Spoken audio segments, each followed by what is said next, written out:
30 years ago this summer, I began the most fulfilling project of my career. I produced the AIDS Diaries of Dr. Peter.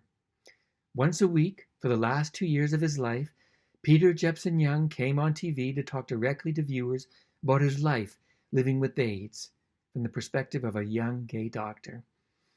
At the time, neither Peter nor I had any idea just how impactful these diaries would become. Partly it was just good timing. Back then, so little was known about HIV and AIDS. The general public was terrified and misinformed, but they wanted to know more. Mostly, the success was due to Peter. Viewers couldn't help but fall in love with him. They could relate to him. He had a boy next door quality. He was handsome, down to earth, a sharp dresser with a wicked sense of humor. He never took himself too seriously, and hey, he was a doctor. What also made the diaries a hit was that the sometimes provocative stories Peter told were embedded within the comforting context of a mainstream evening news show. Curiously, one of Peter's first diaries was about Vancouver's gay games. Conservative critics complained that the games would transform the city of Vancouver into the Sodom of the North. But Peter just talked about how proud he was to participate. By laying out his own life, both personal and professional, Peter succeeded in tackling some of society's most entrenched prejudices. How's my head position? Looks great. Okay. We're rolling? You bet. Okay. Ready, camera one.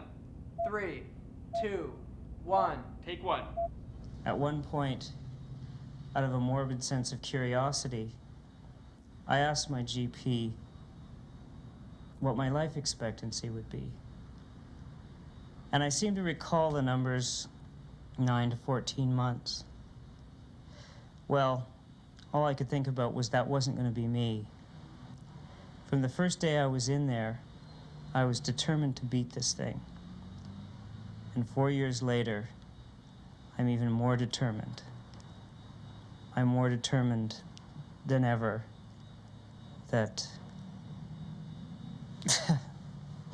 Oh no! No. After 4 years? After 4 years, I don't have anything to say. Living now, in the times of the coronavirus pandemic, it's shocking to see the parallels with the viral epidemic of the HIV/AIDS crisis of the 80s and 90s. Now, we're living through terrifying social isolation that's reminiscent of the AIDS crisis. People are dying while quarantined, unable to say goodbye to loved ones. Back then, so many young gay men died alone and destitute. Both are health crises that hit hardest society's most marginalized and lay bare our society's injustices and inequalities. Today it's old people, the poor, people of color, people in prison who are overrepresented by our Indigenous population. There is also an optimistic flip side to both crises, the many stories of compassion, a sense that we will prevail together in our common struggle, and a renewed commitment to create a more responsible and caring society.